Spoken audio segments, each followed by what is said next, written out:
So once again, this is Deep Gajwe and welcome to all the Meet Your Fund Manager. And आज हम लोग मिलने वाले हैं, बात करने वाले हैं मिस्टर विकास वाडेकर सर से। मिस्टर विकास वाडेकर सर ये पैसिव फंड के मोतीलाल ओसवाल में हेड है और पिछले 22 साल से इन्होंने सिर्फ पैसिव में काम किया है। So he is amazing chap into passive funds. और पैसिव फंड्स क्या होते हैं और क्या मोतीलाल ओसवाल एक नया एनएफओ जो लेके आ रहा है माइक्रो कैप वाला, वो क्या है क्या नहीं है, उसमें क्या इन्वेस्टिंग की अपॉर्चुनिटीज है, वो हम लोग सर से समझने की कोशिश करेंगे। Sir welcome to show sir. Yes, thank you, Deep, and welcome all our viewers. Thank you sir. So sir शुरुआत करते हैं वापस आपके Motilal Oswal micro cap fund के एनएफओ से कि आपको ऐसा क्यों लगा कि इस पॉइंट पे, आज के पॉइंट पे माइक्रो कैप का एनएफओ लाना चाहिए। ये सही सवाल है, क्योंकि इस कैटेगरी में आज इंडस्ट्री में कोई भी फंड अवेलेबल नहीं है, फिर वो एक्टिव कैटेगरी में हो या पैसिव कैटेगरी में। वैसे अगर मोतीलाल ओसवाल की हम जर्नी देखें म्यूचुअल फंड की, तो जब 12 साल पहले ये एमसी चालू हुआ था तो पैसिव फंड से ही चालू हुआ था। और 4 साल पहले प्रतीक ओसवाल, मोतीलाल जी के बेटे, when he join this business, तो उन्होंने देखा कि बहुत सारे फंड जो इंडस्ट्री में होने चाहिए वो एक्चुअली थे नहीं। ओके, और उसकी वहां से हमारी शुरुआत हुई। फिर हमने बहुत सारे यूनिक फंड्स लॉन्च किए, जहाँ पे मिड कैप 150 इंडेक्स हो, स्मॉल कैप 250 इंडेक्स फंड हो, या निफ्टी 500 इंडेक्स फंड हो, जिसको टोटल मार्केट कैप फंड कहते हैं, वो भी हमने पहली बार लॉन्च किया 4 साल पहले। बैंक निफ्टी इंडेक्स फंड हो, हमने पहली बार लॉन्च किया। फिर फैक्टर फंड्स हो, या यूएस फोकस फंड हो, नैस्डैक, एसएनपी, ऐसे बहुत सारे यूनिक फंड्स हमने लॉन्च किए। बट जब हम डोमेस्टिक फंड्स में देखते हैं, तो डोमेस्टिक फंड में हमारा जर्नी जो होता है, स्पेशली पैसिव फंड में, हमारा जर्नी खत्म हो जाता है निफ्टी और नेक्स्ट 50 के बाद। सीरियसली? क्योंकि उसके बाद हाँ, ज्यादा कुछ लोगों को पता ही नहीं होता, पर है बहुत ही सारे नहीं और फंड, ऑप्शन भी अवेलेबल नहीं। ऑप्शंस भी अवेलेबल नहीं। करेक्ट, आपने सही कहा। और क्या है, अवेयरनेस भी कोई नहीं कर रहा है। यस। ओके, क्योंकि पैसिव के बारे में बहुत ज्यादा लोगों को बताना पड़ता है कि ये क्यों करना चाहिए, कैसे करना चाहिए। आज हमारे पास मुझे बताने की खुशी हो रही है कि 8 लाख से भी ज्यादा इन्वेस्टर्स हैं वाह। सिर्फ पैसिव फंड। वाह। ओके, ये पिछले 4 साल में हमारे साथ आए हैं।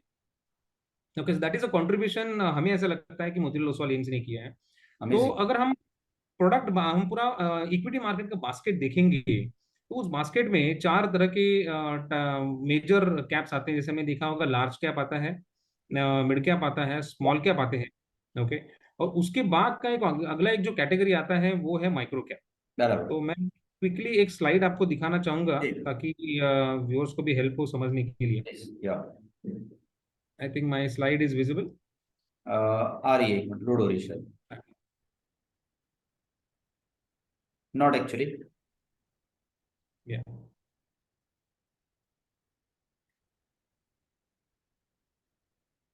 क्या आप देख पा रहे हैं मेरी स्लाइड? नहीं सर, स्लाइड हाँ अभी आई है। Yes it's. या,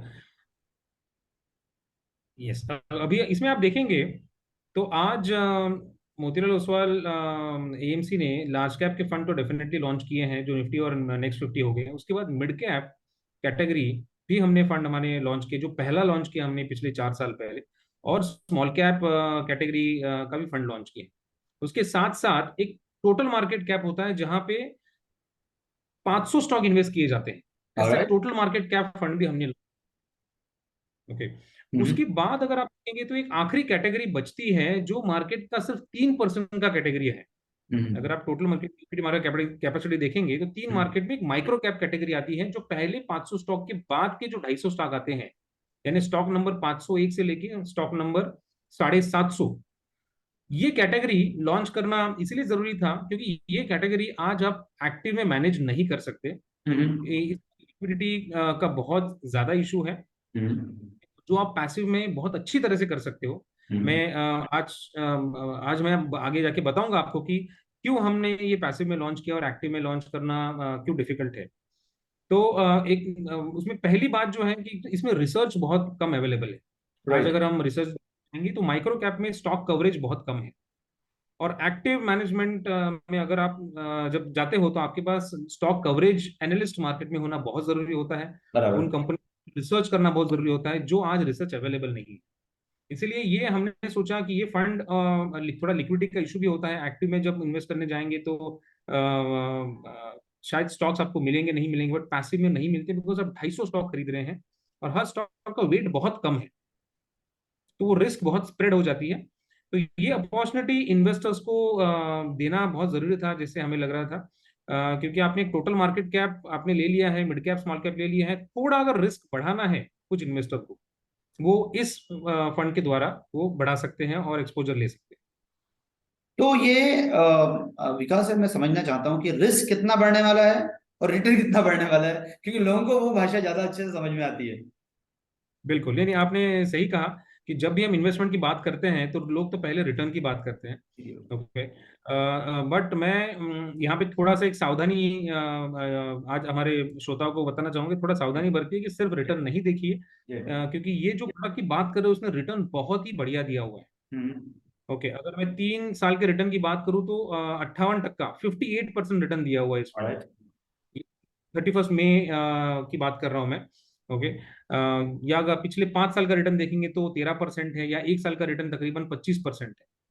ओके, पर क्या होता है कि जब हम रिटर्न लेते हैं तो रिस्क भी बढ़ता है। Correct. ओके, रिस्क डेफिनेटली इसमें बढ़ा है। निफ्टी 50 से अगर देखेंगे तो तकरीबन 15 से 20% का रिस्क ज्यादा है इसमें। ओके, और Alright. रिस्क का मतलब क्या होता है?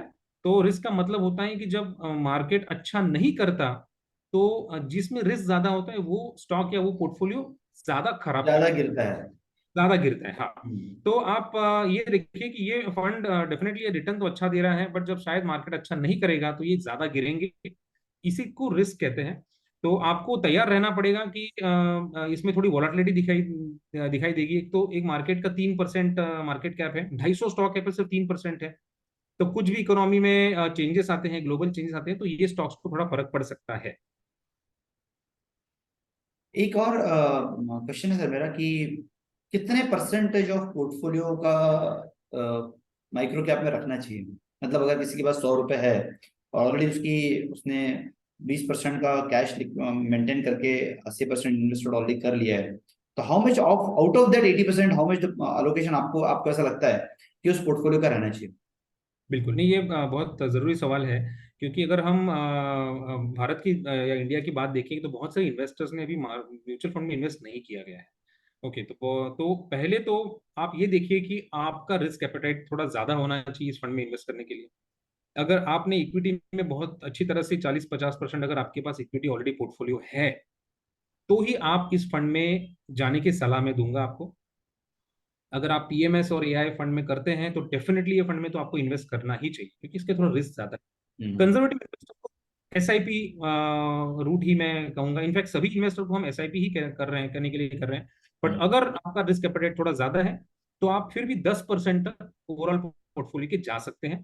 कंजर्वेटिव है तो थोड़ा कम रखिए, बट एसआईपी रूट ही रखिए, क्योंकि इसमें थोड़े ड्रॉडाउन या वोलेटिलिटी ज्यादा एक्सपीरियंस हो सकती है, जो शायद इन्वेस्टर को अच्छा ना लगे हम्म। जब मार्केट खराब कर रहा होगा तभी।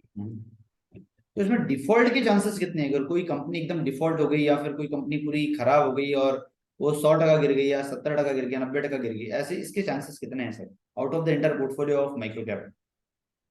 हाँ, नहीं ऐसे हुआ है, पिछले अगर 3 साल में देखेंगे तो कुछ कंपनी है जो 50-60% भी गिरी है। हम्म। ओके, बट उसमें क्या होता है कि कंपनियां बहुत छोटी होती हैं। हम्म। अभी हमें समझना चाहिए कंपनी गिरती क्यों है, या फिर लिक्विडिटी नहीं कंपनी, है। नहीं थोड़ा अलग अलग पॉइंट है मेरा, आपको बताना हम्म। होगा। कुछ हम्म। कुछ कंपनियां जो है एक एक साल में 100%, 3 साल में 1000% भी बढ़ी है। ओ। ऐसी कंपनियां भी इस इंडेक्स में है। हम्म। Okay, hmm. हम्म। बट क्या होता है कि कंपनी इतनी छोटी भी नहीं है, मतलब 1000 करोड़ की आखिरी कंपनी है मार्केट कैप, और जो बड़ी कंपनी है वो 10,000 करोड़ की है। हम्म। बट ऐसी कंपनी में जब अगर कोई बड़ा ऑर्डर मिलता है उनको, तो सडनली आप देखेंगे क्वार्टर में उनके पास 5 करोड़ 10 करोड़ या बहुत बढ़िया प्रॉफिट दिखाई देता है। ओके, वो न्यूज जब मार्केट में फैलती है तो पूरा मार्केट वो स्टॉक को लेके भागता है, तो स्टॉक का पी बहुत ज्यादा बढ़ जाता है। फिर हम्म। मार्केट देखता है कि अगले क्वार्टर्स के नंबर थोड़े कम हो गए, क्योंकि उनको ऑर्डर तो एक ही क्वार्टर में मिला था। हम्म। ये जो उनका अर्निंग्स का जो कंसिस्टेंसी है, ये थोड़ा सा कंसिस्टेंट नहीं होता, ये अच्छा। थोड़ा ऊपर नीचे होते रहता है। इसलिए कुछ स्टॉक जो है वो सडनली मार्केट बहुत उनको एक्सपेक्टेशन रखता है और बहुत उनको उनके उम्मीद रखता है और उनको भगाता है, और फिर वो गिर जाता है।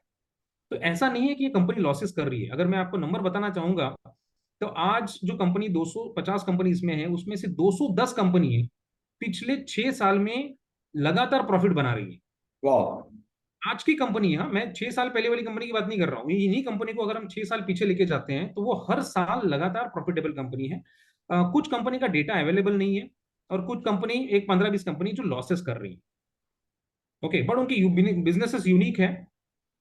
ओके, तो आपका जो सवाल था कि हाँ, ये जो कंपनियां ऊपर नीचे होती है बेसिकली लोगों के एक्सपेक्टेशन की वजह से ऊपर नीचे होती है, बट कंपनी के बिजनेसेस बहुत अच्छे हैं। 210 कंपनियां अगर प्रॉफिट कर रही है, मतलब सोचिए, these are good quality companies. I can't say quality, but these are good companies which are making money, which has a potential to also make money. Sir एक क्वेश्चन मेरा और है कि यू सेड बहुत सारे फंड मैनेजर्स को cover नहीं करते हैं, तो क्या रीजन होगा कि जब इतनी अच्छी क्वालिटी कंपनीज है, आउट ऑफ 250 206 कंपनी अच्छा कर रही है, तो फिर कवरेज क्यों नहीं होता है? या नहीं, ये बहुत बढ़िया सवाल है। देखिए क्या होता है कि जहां पे बिजनेस ज्यादा हो सकता है, अगर ये फंड हमने लॉन्च किया तो अभी हमारा तकरीबन मानना है कि हमें 500 से 600 करोड़ रुपए इसमें मैनेज कर सकते हैं ओ। आज के दिन। आज के दिन की बात कर रहे हैं, 5 से 600 करोड़ manage कर सकते हैं। और उससे ज्यादा फ्लो आया तो फिर सस्टेन करेंगे क्या आप? हाँ वही तो, बट ये अगर फंड को हम 5,000 करोड़ लेके जाना है तो हम्म। थोड़ा सा सोचना पड़ेगा आज के दिन में। हम्म। अगले 3 साल में हो सकता है। बट कोई भी एक लार्ज कैप फंड देख लीजिए, मिड कैप देख लीजिए, या स्मॉल कैप देख लीजिए। आज मिड स्मॉल कैप फंड है जो 13,000, 15,000, 20,000 करोड़ मैनेज कर पा रहे हैं। राइट, तो स्कोप थोड़ा ज्यादा है लार्ज कैप, मिड कैप और स्मॉल कैप में पैसा आने का।